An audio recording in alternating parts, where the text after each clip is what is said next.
Assalamualaikum warahmatullahi wabarakatuh. Di sini saya Anggi Anggraini dari kelompok 5 akan mempresentasikan tentang jurnal Plan and Warehouse Site Selection yang berjudul penentuan jumlah dan lokasi gudang yang optimal dengan menggunakan metode cluster pada CV lidah buaya deterjen krim.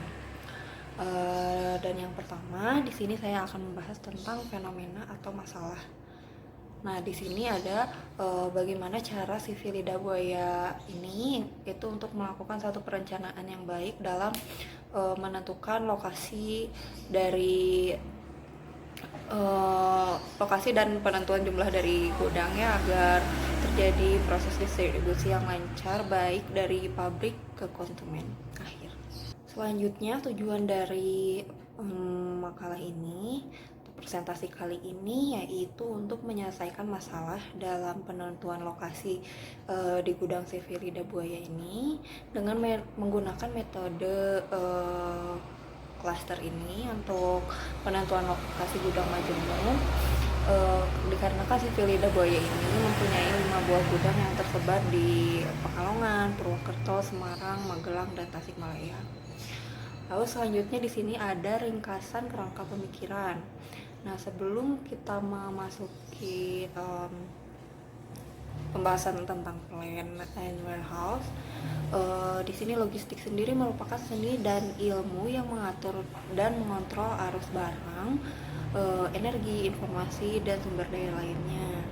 Atas aktivitas dalam logistik, yaitu yang pertama ada pelayanan pelanggan, peramalan permintaan, manajemen persediaan, manajemen komunikasi logistik, penanganan material, proses pemesanan, pengemasan, komponen-komponen pelayanan atau parts and service support.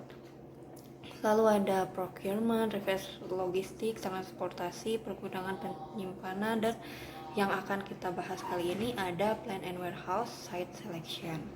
Nah, apa sih plan and warehousing site selection ini? Yaitu merupakan salah satu aktivitas logistik untuk menentukan lokasi pabrik dan gudang perusahaan agar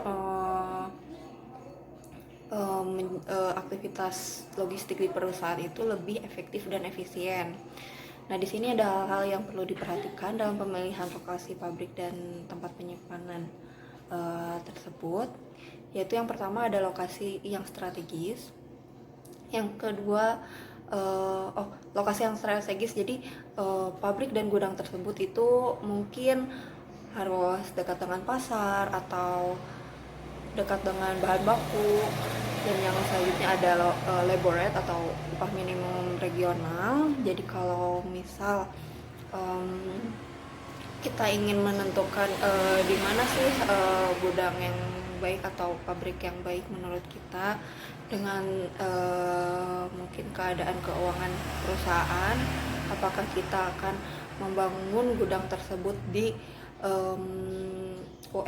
di daerah yang UMR-nya rendah ataukah tinggi.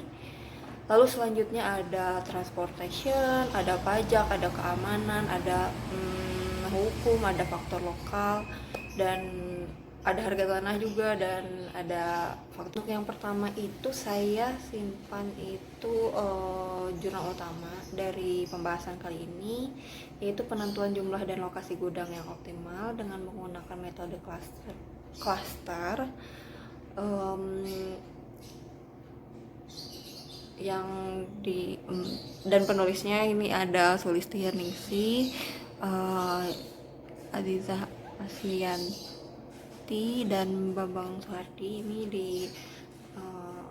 diterbitkan pada tahun 2004. Di sini lokus penelitiannya itu di Magelang, Jawa Tengah.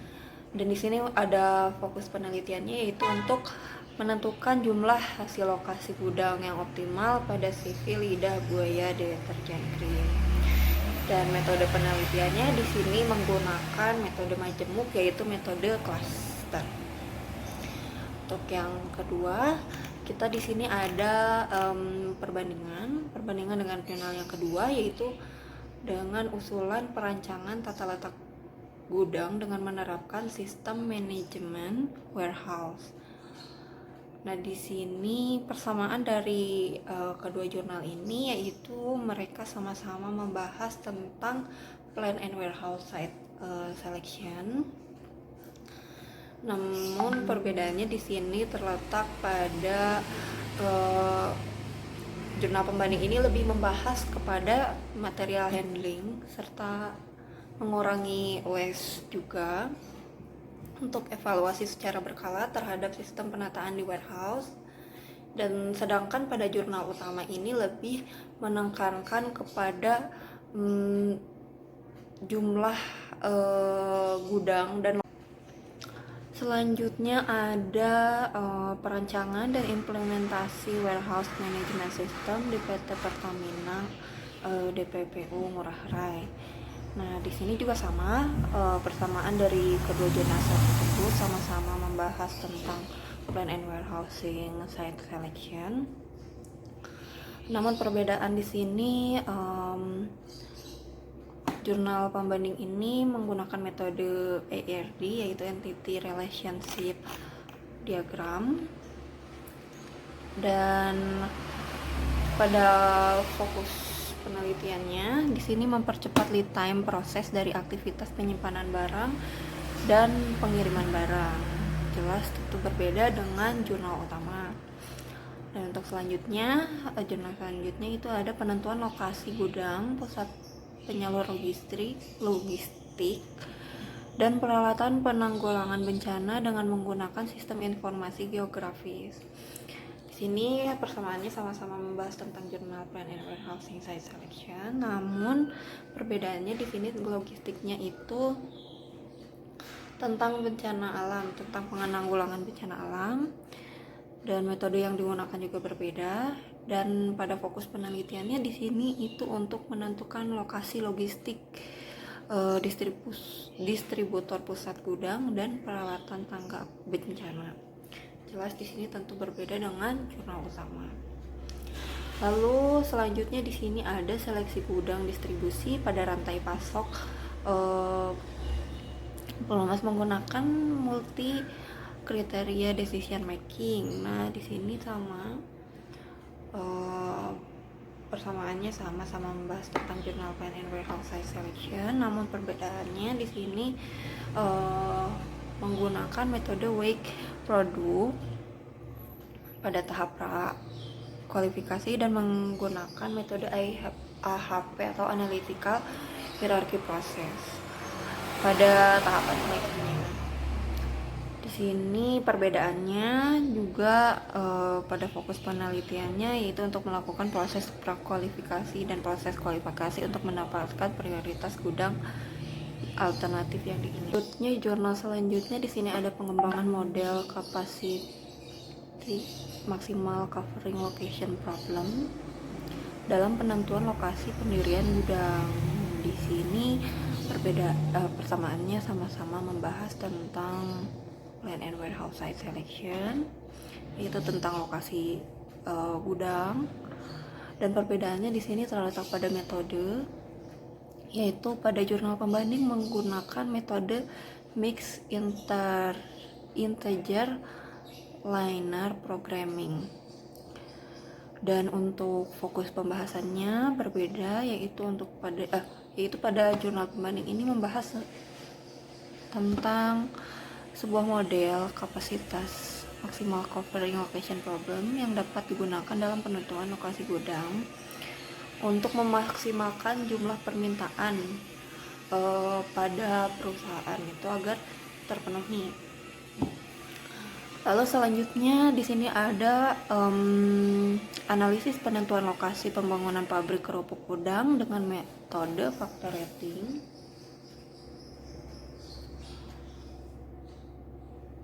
Di sini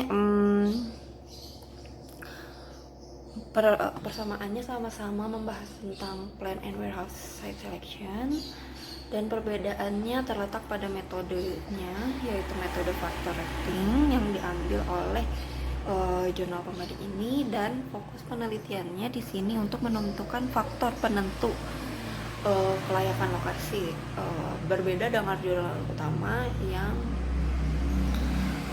jadi untuk menentukan jumlah lokasi gudang di sini untuk menentukan faktor penentu kelayakan dalam lokasi gudang. Lalu selanjutnya ada perancangan tata letak gudang produk jadi pada PT Bioli Lestari Surabaya.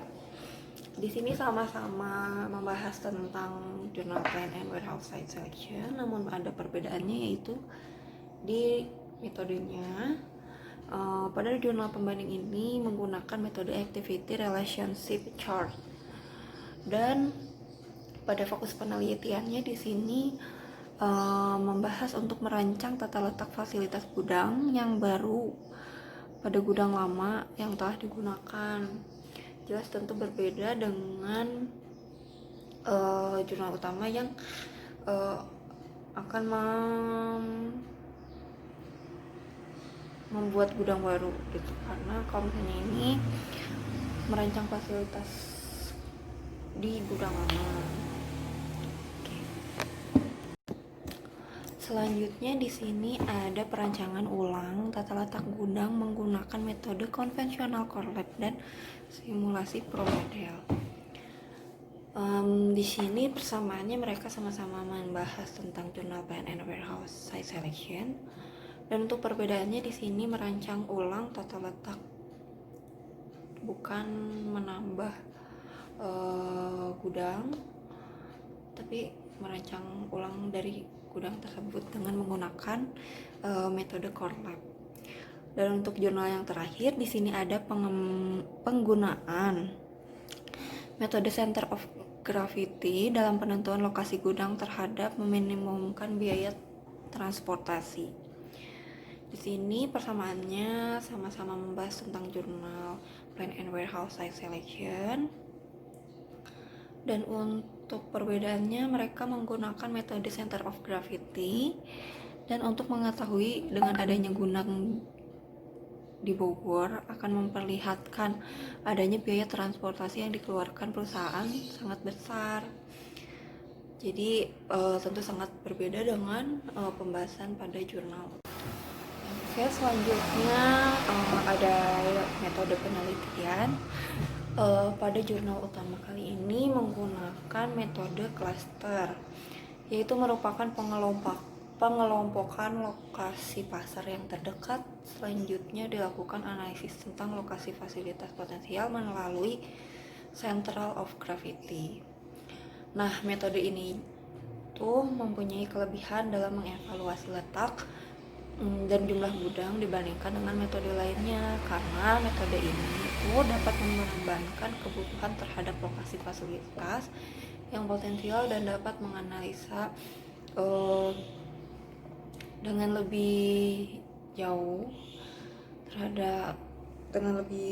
dan jelas ongkos-ongkos yang dikeluarkan juga. Dan selanjutnya kita ke pembahasan. Untuk yang pertama itu kita perlu menghitung ongkos simpan atau carrying cost. Nah, ongkos simpan di sini yaitu semua ongkos yang dikeluarkan sehubungan dengan adanya proses penyimpanan dalam suatu barang.